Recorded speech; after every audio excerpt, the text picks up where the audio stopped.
Eu queria convidá-los, meus irmãos amados, a abrir a Bíblia Sagrada no livro do profeta Jonas, no capítulo 2.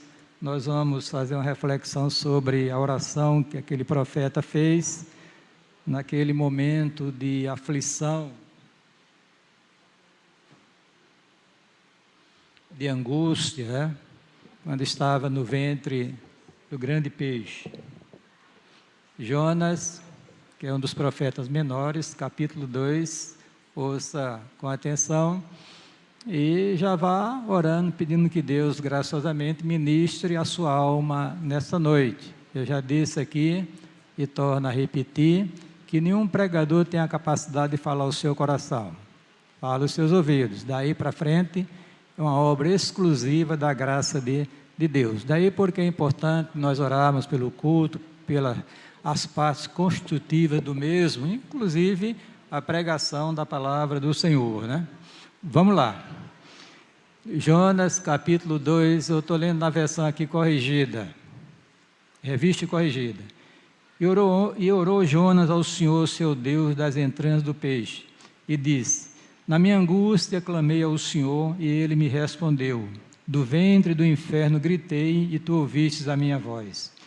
Porque Tu me lançastes no profundo, no coração dos mares, e a corrente das águas me cercou. Todas as Tuas ondas e as Tuas águas têm passado por cima de mim. Eu disse: lançado estou diante dos Teus olhos, todavia tornarei a ver o Teu santo templo. As águas me cercaram até a alma, o abismo me rodeou, e as águas se enrolaram na minha cabeça. Eu desci até os fundamentos dos montes, a terra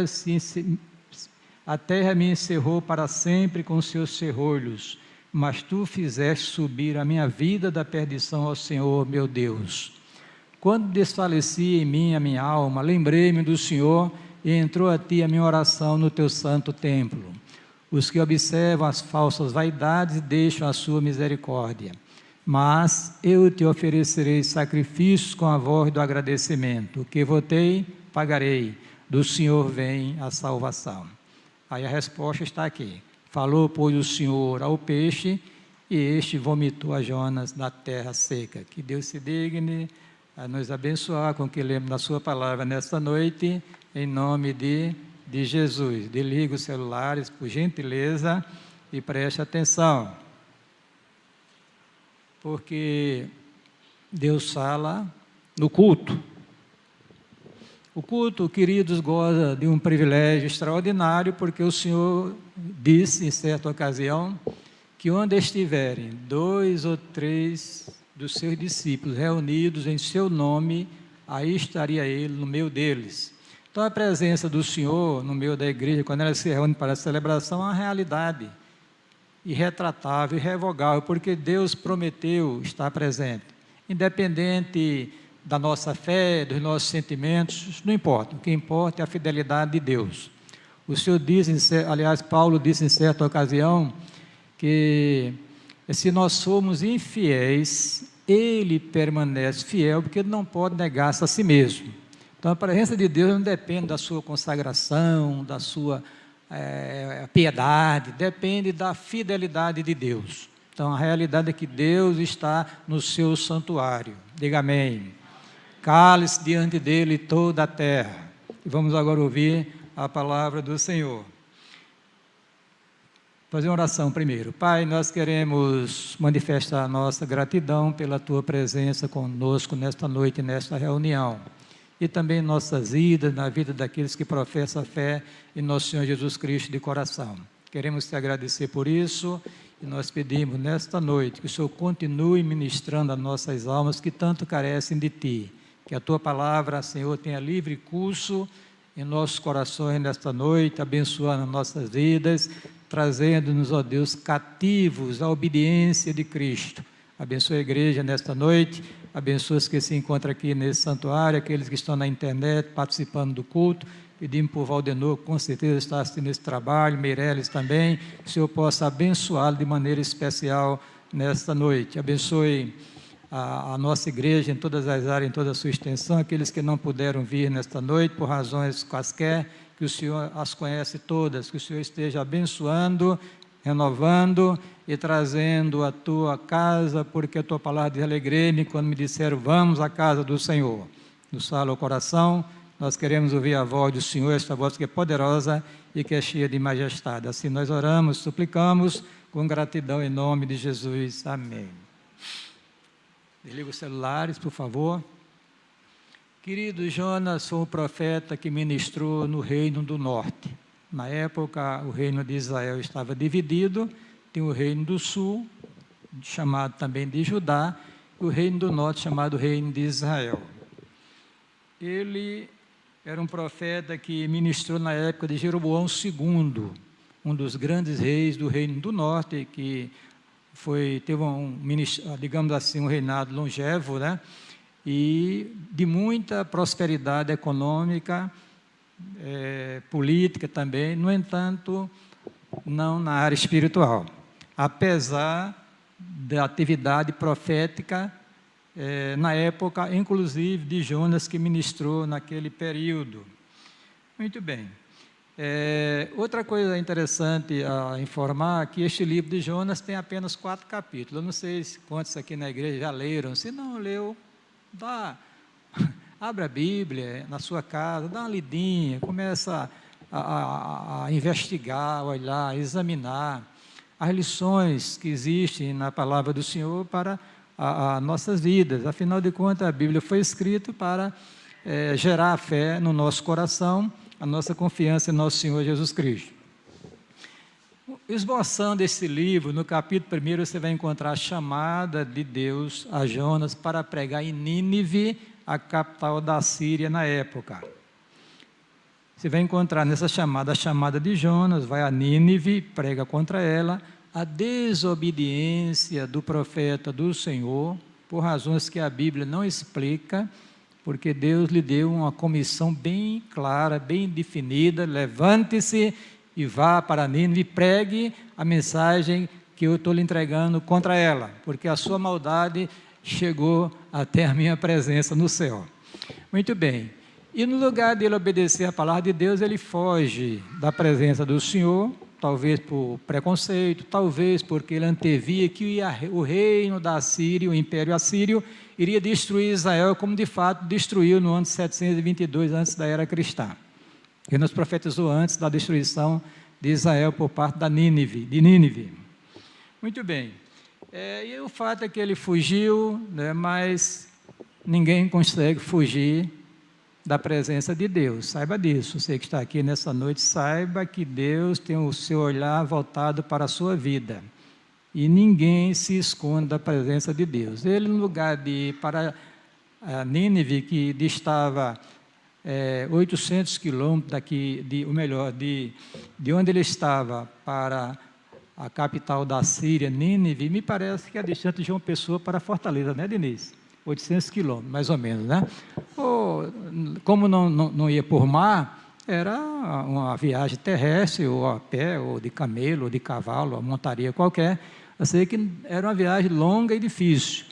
Mas não foi isso que assustou o profeta, foi alguma coisa em relação àquela cidade, aqueles homens ímpios que estavam, aqui já tinham saturado a presença de Deus com os seus pecados e as suas iniquidades. Muito bem. E o profeta foge, mas compra uma passagem, embarca para Jope, no navio só, queridos, que ninguém se esconde da presença de Deus. Então Deus começa a chacoalhar a vida do profeta, mandando uma tempestade lá no mar Mediterrâneo, que os marinheiros ficaram altamente assustados, porque nunca tinham experimentado uma daquela natureza. De maneira que o profeta, mesmo diante daquele drama ali, naquela tempestade, ele desce ao porão e fica dormindo um profundo sono, diz o texto. E os homens apavorados, os marinheiros, começaram cada um a suplicar ao seu Deus, para que tivesse piedade e os livrasse do naufrágio e da morte, consequentemente. E o mestre do navio desce ao porão e descobre o profeta lá. Aí ele dá um carão bem empregado, como se diz, né? Levanta-te, dormente, que faz aqui? levanta-te e invoca o teu Deus para ver se o teu Deus tem piedade de nós. Aí Jonas revela que estava ali fugindo da presença do Deus que criou os céus e a terra, e sabia que aquilo era um juízo de Deus sobre ele e, consequentemente, sobre aqueles que estavam naquele barco. E os marinheiros não quiseram discipliná-lo, por exemplo, porque foi lançada a sorte e a sorte caiu justamente sobre Jonas. Olha, ninguém escapa, queridos, dos propósitos de Deus. Quando Deus tem negócio com alguém, ninguém escapa. Não adianta querer se esconder, recuar, porque Deus ele leva adiante o seu propósito. O conselho do Senhor permanecerá, diz a palavra do Senhor. E a sorte é lançada pelos marinheiros e cai justamente no profeta rebelde, fujão, que estava ali naquele barco. E Jonas disse, olha, só tem uma solução, vocês me lancem na água e o mar vai se acalmar. E eles ficaram com medo, pediram perdão a Deus, pediram que não queria matar um homem, né, jogar um homem no mar para morrer e tal, eles seriam culpados do sangue daquele homem. Mas a palavra do profeta prevaleceu e ele foi lançado no mar e o mar se acalmou. Mas aí, queridos, vem a providência de Deus. Esse é o Deus dos crentes, o Deus dos evangélicos, o Deus da Bíblia. Deus deparou um peixe só para aquela ocasião. Eu tenho a impressão que enquanto o navio estava lá no barco, né, ou melhor, estava no mar, sendo levado pelas ondas bravias daquele mar, tinha um peixe já ali acompanhando, esperando o momento quando o profeta fosse lançado, ele abocanhasse o homem, segundo a ordem que Deus tinha dado. Queridos, o Deus da Bíblia é o Deus verdadeiro, o Deus que manda em todas as coisas, bendito seja o nome do Senhor. E o Senhor ordenou que aquele peixe engolisse o profeta. Deus fez todas as provisões, porque afinal de contas aquele homem era crente, e um crente é diferente. Vai dar tudo certo, mesmo na desobediência, na ruindade, na perversidade, mas Deus, ele não desiste do seu povo, bendito seja Deus por isso. Não vai desistir de você não, viu? Você que é fujão, você que está fora do propósito de Deus, saiba que nessa noite Deus vai te alcançar. Não sei como, mas você não vai viver na incredulidade nem na desobediência, que Deus vai tratar com você. Tratou com Jonas e trata com todos aqueles servos seus que são rebeldes, desobedientes, que não querem ouvir a voz do Senhor, nosso Deus. E o peixe engole o profeta. E agora? E agora, irmãos? O homem é engolido. Imagina, eu fico pensando, meu Deus do céu, agora um homem no intestino de um animal, aquelas enzimas querendo destruir, né, para digerir aquele alimento, e nada. Jonas deu mais trabalho ao peixe que vocês possam imaginar. O bichinho ficou com 3 dias e 3 noites com um bicho estranho, sem poder digerir dentro do seu organismo. E Deus preservou a vida daquele homem. Esse é o Deus do nosso irmão, o Deus da Bíblia, Deus dos milagres, né? Muitos não acreditam nessa história, mas Jesus a autenticou quando diz que Jonas era um sinal de sua morte e sepultamento e de sua ressurreição. Sinal do profeta Jonas. Então Jesus autenticou o registro sagrado, o fato é verídico, que fica aí para a história, para a glória de Deus e para levar-nos a digamos, uma reflexão sobre a nossa vida de servos de Deus, que devemos obedecer à voz do Senhor nosso Deus, nos seus propósitos que Ele tem para com as nossas vidas. Muito bem. Irmãos, no capítulo 2 nós encontramos a oração que ele fez. Oração muito séria, né? Que é isso que eu vou abrir um pouquinho para nós nesta noite, para essa reflexão. No capítulo 3 nós encontramos, agora Jonas deu novamente a ordem de Deus sendo dada a ele: vai à cidade de Nínive e prega contra ela a mensagem que eu já te entreguei.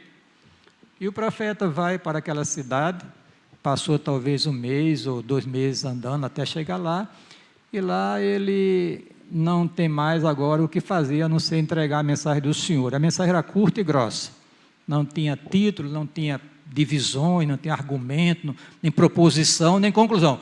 Ainda 40 dias e Nínive será destruída. Pronto, ele disse essa mensagem.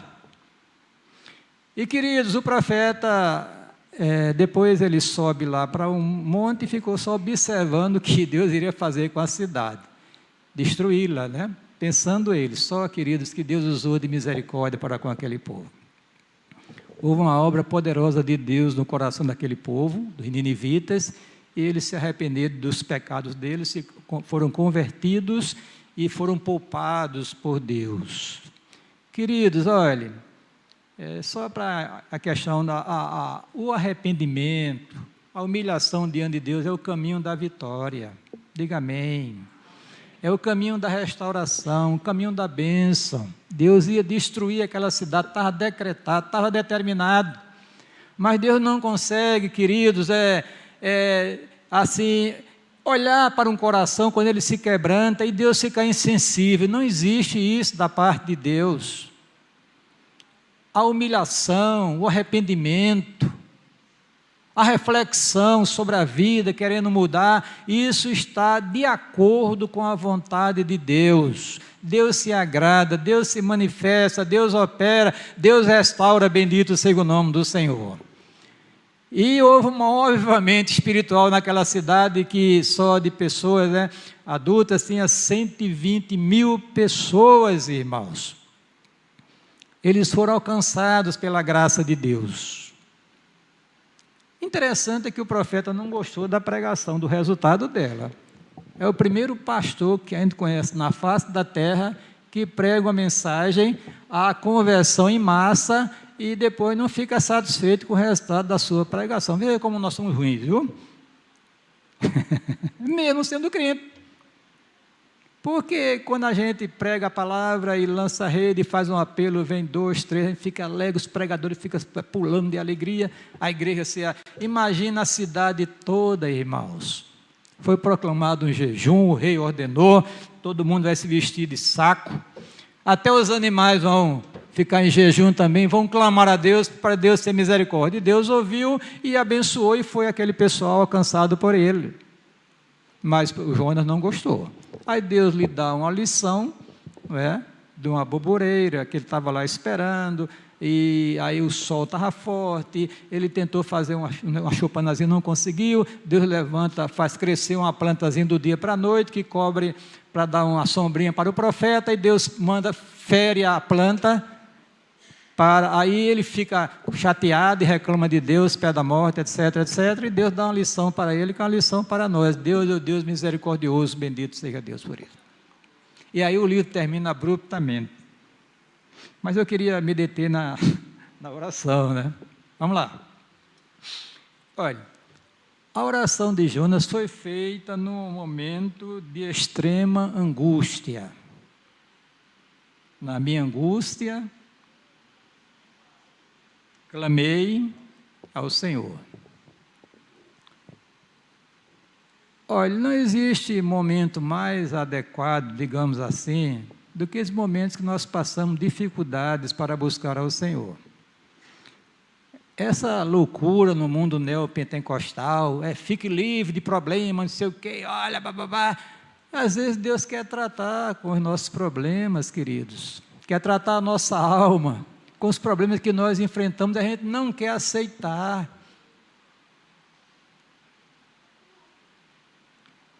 O salmista disse, o seguinte, ele disse, foi bom eu ter sido afligido. Olha que conclusão, servo de Deus, expressou, porque agora eu guardo a tua palavra. Então você que está passando dificuldade, aflição, começa a refletir que este é o momento ideal de você buscar a presença de Deus de todo o seu coração. Na minha angústia clamei ao Senhor. O Salvador não garantiu a nenhum crente nele que iria viver a vida, o céu na terra. Apesar de na área espiritual nós gozamos das bênçãos de Deus. Ele disse, no mundo tereis aflições. O salmista disse, muitas são as aflições do justo, do crente.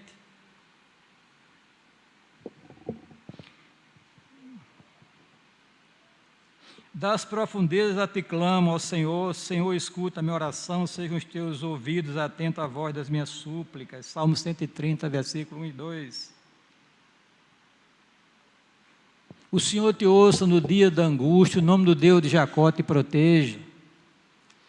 Então, irmãos, são momentos que às vezes nós enfrentamos, que é o momento propício de nós buscarmos a presença de Deus.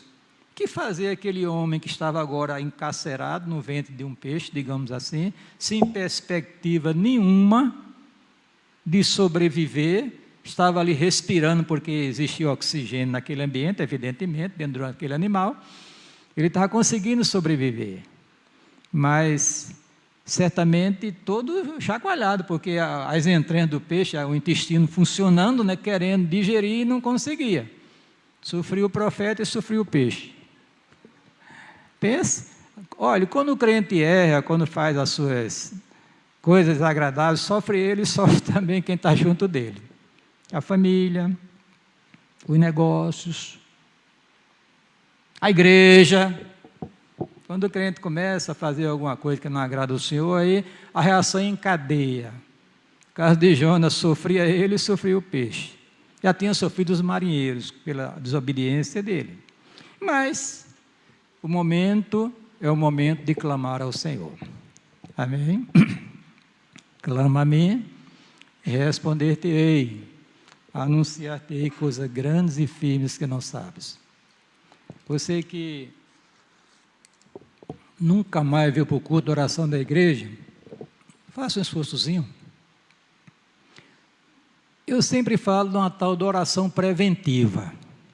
É aquela oração que nós fazemos para que a gente não venha cair numa situação complicada. Isso tem acontecido na minha vida e na vida de muitos que vivem orando constantemente ao Senhor, independente de circunstâncias adversas ou não. Você vai esperar que venha uma tribulação para você vir orar? Eu não lhe aconselharia isso não. Mas se você está enfrentando, já sabe que o caminho é buscar a presença de Deus. Amém? Clamarei ao Deus Altíssimo, ao Deus que por mim tudo executa. Fica aí o exemplo, né, que aquela oração foi feita no momento de extrema angústia. Não tinha mais o que fazer a não ser buscar a presença do Deus verdadeiro, no caso o Deus de Jonas, que é o nosso Deus também. A segunda coisa, irmãos, é que nessa oração o profeta reconhece a soberania de Deus sobre a sua vida, e o que ele estava enfrentando eram as consequências dos seus próprios erros. Ele estava no ventre do peixe porque desobedecera a Deus. Estava sofrendo porque desobedecera a Deus. Deus é um Deus de amor, ninguém nega, está escrito na palavra de Deus, mas é um Deus justo. É um Pai rigoroso. É um Pai amoroso, mas é um Pai também rigoroso. Ele disciplina os seus filhos, e aqui não escapa ninguém, é pastor, presbítero, diácono, membresia em geral, ninguém escapa dessa ação disciplinadora de Deus. E se você está cometendo desatino e não é repreendido por Deus, não é disciplinado, aí tem problema. Porque o texto diz, se estáis sem disciplina, sois bastardos e não filhos. E diz o escritor, qual é o pai que não repreenda o seu filho quando ele comete um desatino? Só se for um pai irresponsável. E Deus não é irresponsável, evidentemente. Jonas sabia, irmãos. Ele disse o seguinte, porque tu me lançastes no profundo abismo, no coração dos mares. Ele sabia que ali era uma ação disciplinar de Deus na vida dele. Será que não tem alguém aqui sob disciplina de Deus? Eu não sei. Não ouso julgar ninguém, mas provavelmente tenha. Provavelmente tenha. Se é filho, não escapa da disciplina do pai. E Jonas não escapou. Estava lá no ventre do peixe. Deus é soberano, ninguém escapa dessa ação soberana de Deus na vida do seu povo, na vida do mundo em geral e na vida do seu povo. Jeremias faz uma indagação lá em Lamentações, ele diz o seguinte: de que se queixa, pois, o homem mortal? Queixe-se cada um do seu pecado. Não vá se queixar do pastor, da mulher, do marido, do governo. Queixe-se cada um dos seus pecados. E, irmãos, esta ação disciplinar de Deus é uma bênção na vida da pessoa. Foi o salmista que disse: foi bom eu ter sido afligido, porque agora eu guardo a tua palavra.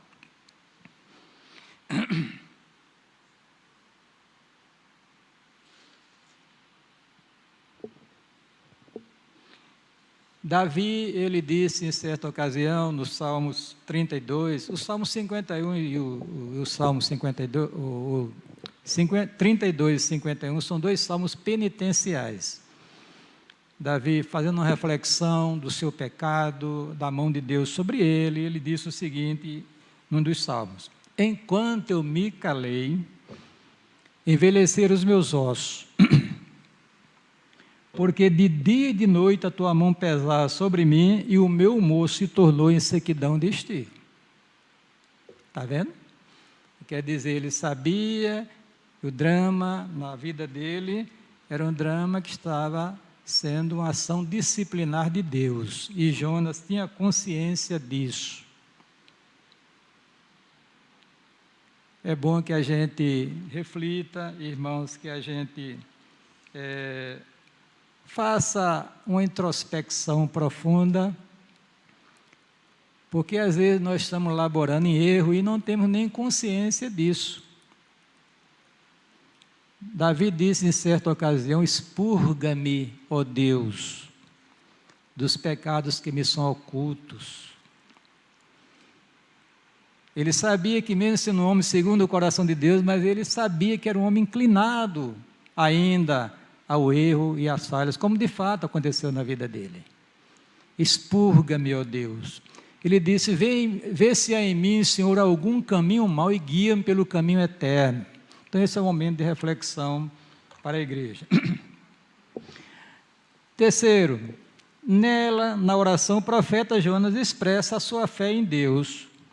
Olha o que ele diz aqui, irmãos, no versículo 4. Ele diz assim: eu disse, lançado estou diante dos teus olhos, todavia tornarei a ver o teu santo templo. Na versão atualizada tem uma interrogação, na corrigida tem um ponto final. Então é possível, na interpretação do texto em hebraico, tanto uma coisa como outra. Como eu queria enfatizar a questão da sua fé, mesmo estando lá naquela situação, mas ele confiava no Senhor, ainda tinha esperança ainda de um dia ir lá a Jerusalém e entrar no santuário para adorar a Deus. Estava lá no ventre do grande peixe, sem perspectiva nenhuma. Queridos, a fé é um instrumento usado por Deus para você receber as bênçãos dos céus, inclusive a salvação eterna. Pela graça sois salvos mediante a fé, isso não vem de vós, é um dom de Deus. O escritor aos Hebreus diz que aquele que se aproxima de Deus deve crer que Ele existe e que é galardoador daqueles que o buscam. Sem fé, disse ele, é impossível agradar a Deus. O salmista disse: entrega teu caminho ao Senhor, confia nele e tudo Ele fará. Amém? Se creres, verás a glória de Deus. A vida do justo é a vida pela fé, de fé em fé. Eu disse aqui, parece que no domingo passado,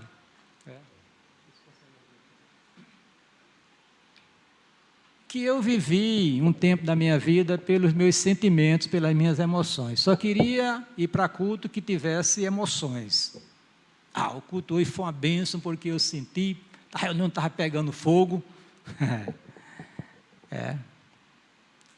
Aí estava lá em cima, aí depois caía numa, não diria depressão, que graças a Deus não tive esse problema, até hoje. Estou com 71 anos de idade, glória a Deus, nunca me veio na mente essas coisas que acontecem muitos por aí. Né? Nunca aconteceu, mas na minha vida espiritual havia uma tal de uma instabilidade. Não havia um equilíbrio espiritual. Não havia. Por quê? Porque eu vivia pelas circunstâncias. Mas depois Deus começou a ministrar o meu coração que eu deveria viver pela fé, independente. Querido, é por isso que eu sinto o prazer de estar com os irmãos aqui, independente da quantidade de pessoas, porque Deus está presente aqui no santuário, bendito seja Deus por isso. E não depende, irmão, do meu sentimento, de eu estar pulando, pegando fogo, porque Deus é fiel. Eu não descarto que a Bíblia fala daqueles momentos de emoções profundas na vida da igreja que enche o coração do cristão, mas essa não é a regra. A regra é viver pela fé. Nós vivemos pelo que nós cremos, não pelo que nós vemos, diz a palavra do Senhor, sentimos.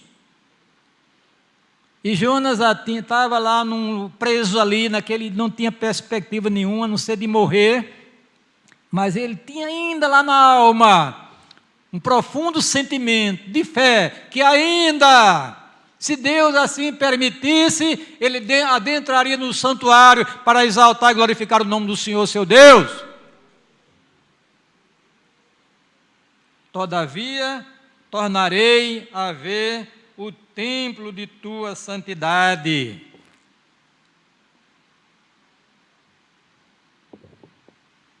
Sem fé é impossível agradar a Deus. Ouse confiar um pouco mais no Senhor. Entrega teu caminho ao Senhor, confia nele e tudo ele fará. Vai dar tudo certo. Já deu tudo certo, louvado seja o nome do Senhor. Porque a fé é o canal, o meio foi estipulado por Deus. É isso, está escrito, irmãos.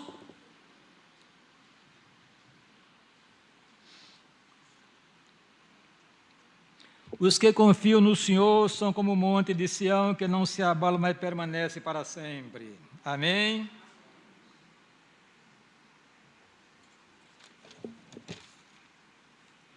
Porque andamos por fé, disse Paulo, não pelo que nós vemos. Disse Jesus, em certa ocasião, a Marta, irmã de Lázaro, se tu creres, verás a glória de Deus. 4. Nessa oração, querido Jonas, o profeta, ele conclui que as coisas deste mundo são efêmeras e passageiras. Versículo 8, ele diz assim, os que observam as falsas vaidades, deixam a sua misericórdia. Queridos, quantas pessoas só com os olhos voltados para as coisas deste mundo? É uma visão só para baixo. Ouse levantar os seus olhos para os céus, a partir de hoje. Cadê o amém? Veja o que Paulo diz escrevendo aos Colossenses, no capítulo 3. Se já ressuscitastes com Cristo, buscai as coisas que são de cima, onde Cristo está assentado à destra de Deus. Pensai nas coisas que são de cima e não nas que são da terra, porque já estás mortos. E a vossa vida está escondida com Cristo em Deus. E por que você está tão entusiasmado com as coisas deste mundo? Você não leu ou não conhece que a Bíblia diz, não ameis o mundo, nem o que no mundo há? Se alguém ama o mundo, o amor do Pai não está nele. São João diz que o mundo inteiro está posto no maligno. Tudo é vaidade. Nós zoamos, irmãos. Ontem tinha 20 anos, estou com 71 anos de idade e não consigo, nem você consegue deter a marca do tempo. Até que o pessoal acha que eu tenho menos anos de idade. A menos a irmãzinha lá no culto, na casa de Francisco, que diz que eu tenho 91 anos. Misericórdia, estou morto. Estou morto.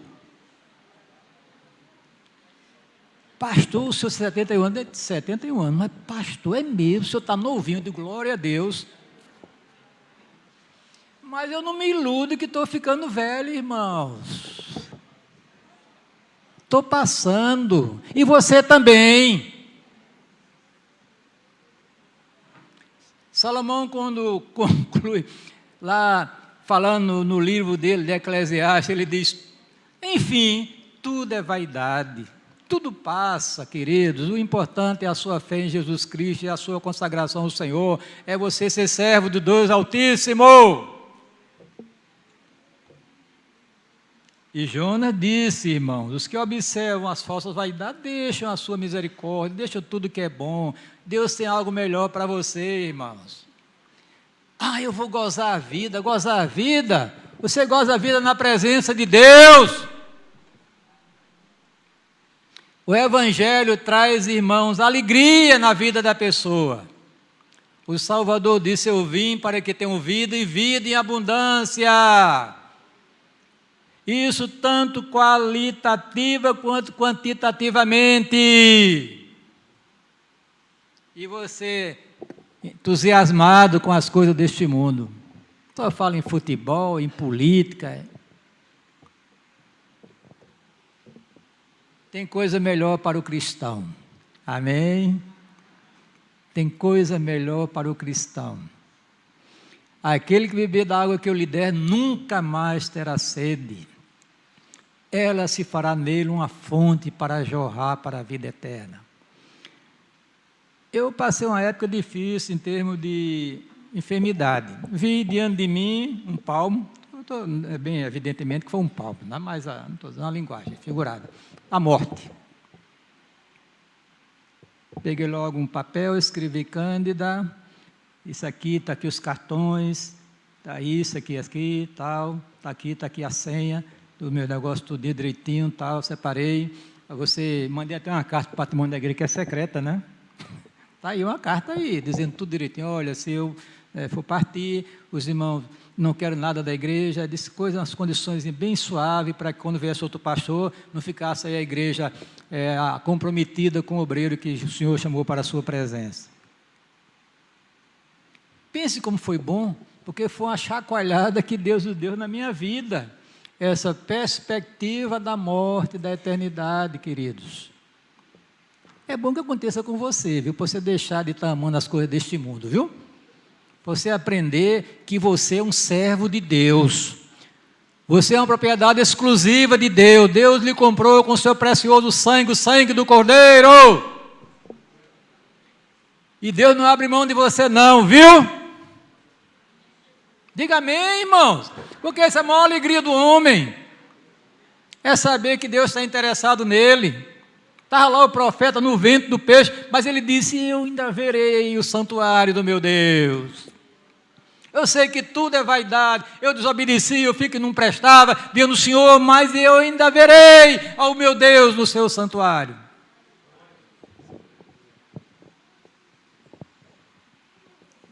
Vamos dar um freiozinho, irmãos? Você que despreza o dia do Senhor, dia de domingo, dia do Senhor,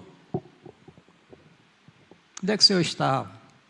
Responda não, é você e Deus, viu?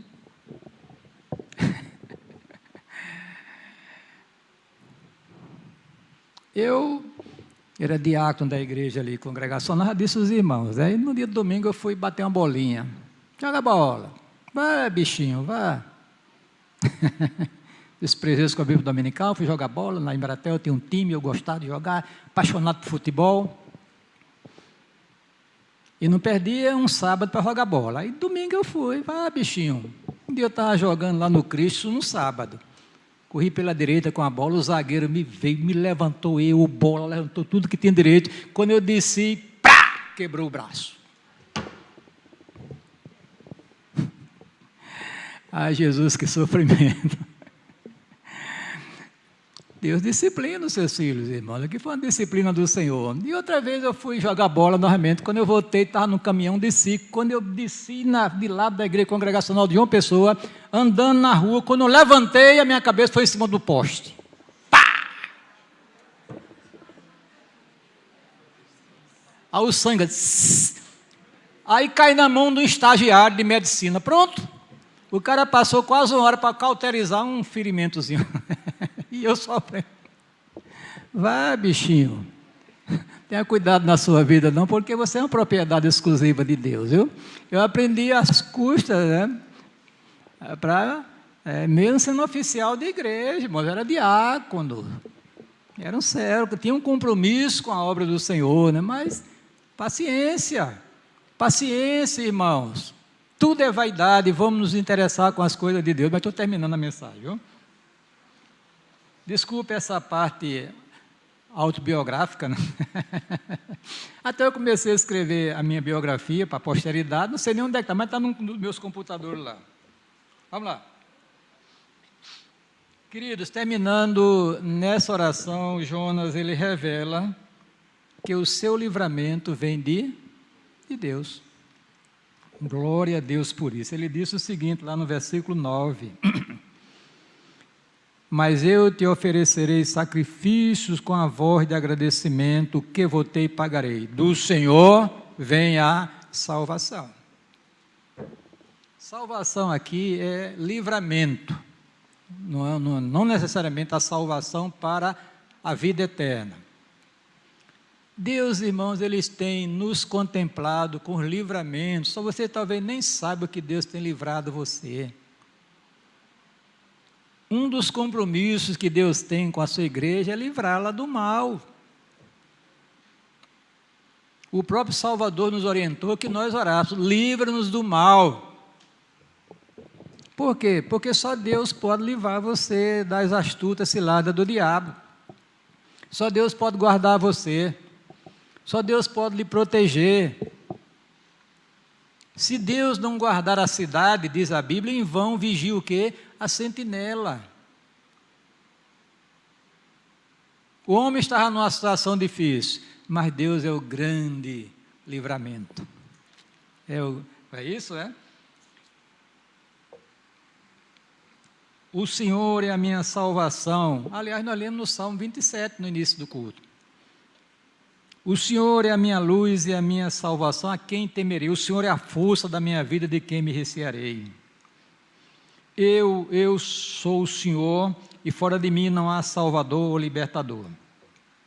O próprio Jesus, o nome dele, o texto diz, e dará à luz um filho, e chamará o seu nome Jesus, porque ele salvará o seu povo dos pecados dele.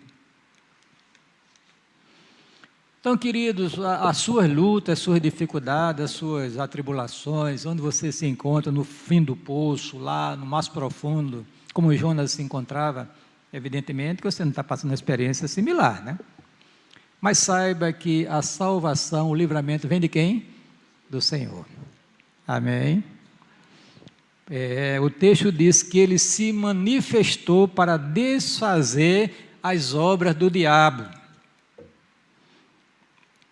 Como Deus ungiu a Jesus de Nazaré com o Espírito Santo e com virtude ou poder, o qual andou fazendo bem e curando a todos os oprimidos do diabo, porque Deus era com ele. Qual é a sua luta, a sua dificuldade? Entrega teu caminho ao Senhor, confia nele e ele tudo fará, lançando sobre ele toda a vossa ansiedade, porque ele tem cuidado de vós, irmãos. Descanse no Senhor nesta noite, está lá no ventre do peixe, dá um grito, invoca o nome do Senhor, nosso Deus, ele vai entrar em ação. Diga amém. Lembro-me agora de Pedro, lá no Mar da Galileia, o barco foi entrando em dificuldade, ondas bravias. Jesus não estava no barco, ele tinha ordenado que eles fossem para o outro lado. Depois Jesus vai ao encontro deles andando sobre as ondas do mar. E alguém disse, é o Senhor. Pedro diz, é o Senhor? Então se é o Senhor, mande que eu vá ao teu encontro. Jesus disse, vem Pedro. Aí Pedrão desce do barco, desculpa a liberdade, Pedrão, a pessoa. Pedro desce do barco, põe o pé na água, não afunda, vai andando, vai andando, vai andando, vencendo as tribulações, as circunstâncias diversas da vida, vencendo tudo e todos. Mas o texto diz que Pedro deixou de olhar para Jesus, o autor e consumador da fé, e começa a afundar. Quando o crente está afundando, o que é que ele deve fazer? Clamar a Deus. Ele é o Salvador, Ele é o libertador. E Pedro, uma oração, 3 palavrinhas: Senhor, salva-me. Imagina se ele é Deus de Abraão, Deus de Isaac, Deus de Jacó, Deus dos patriarcas, Deus criador, e fosse contar a história da Bíblia todinha, como foi o sermão de Estevão, ele morria afogado. Senhor, salva-me. E o Senhor prontamente estendeu a mão e disse, e segurou: homem de pouca fé, por que duvidastes? Queridos, o Senhor está ao seu alcance, ao alcance do grito da sua alma. Crie, acredite nesta palavra do Senhor nesta noite e invoque o nome do Senhor nosso Deus. E você terá o livramento dado por Deus. Aí terminando, a Bíblia diz que falou, pois, o Senhor ao peixe. Já pensou? Os animais entendem a voz do seu Criador. E o Senhor ordenou que o peixe levasse Jonas lá na praia do mar Mediterrâneo e jogasse aquele homem para fora. Foi o que aconteceu. Falou, pois, o Senhor ao peixe, e este vomitou a Jonas na terra seca. Louvado seja Deus por isso. Não vomitou lá em Nínive, não, lá porque não tem praia, não. O oceano não vai para lá, não, é diferente. Foi onde ele partiu, foi de onde começou o problema. O Senhor ali, talvez perto de onde ele embarcou, né? Ali o peixe jogou aquele objeto estranho para fora, né? E sai todo sujo de algas, mas sai salvo pelo poder de Deus. Louvado seja Deus por isso. Esse é o nosso Deus, o Deus meu, seu, o Deus que a gente precisa acreditar nele. Que Deus te abençoe nesta noite. Saia daqui, querido, com o coração cheio de fé, sabendo que o seu Deus está ao alcance do clamor da sua alma, do grito do seu coração. Clama a mim, responder-te-ei, disse o Senhor. Amém? Muito bem. Guarda esta palavra no coração. E eu vou repetir que o pastor Catão sempre dizia quando terminava as pregações dele: ao Senhor Jesus sejam dado honra, glória e poder para todo sempre. Amém. Feche os olhos e faça uma oração. Pai, nós queremos te agradecer pela tua palavra. Agradecemos, ó Deus, pela vida de Jonas, teu servo, que hoje está contigo aí nos céus. Queremos te agradecer pela sua experiência, Senhor, tudo que aconteceu na sua vida, que serve de lição para a tua igreja. Porque a tua palavra diz: tudo que foi escrito para nosso ensino foi escrito, para que, através das Escrituras, nós sejamos consolados, tenhamos esperança. Queremos te agradecer por tudo, pelos teus filhos que se encontram aqui nesta noite, pelos ouvintes, que nesta noite o teu Espírito gere em nosso coração um profundo sentimento de obediência à tua palavra. E gere também a fé para que nós possamos descansar nas provisões do Senhor nosso Deus. Abençoe todos que se encontram aqui no santuário e estenda a tua bênção para todos os nossos familiares. Assim nós oramos com gratidão, em nome de Jesus. Amém.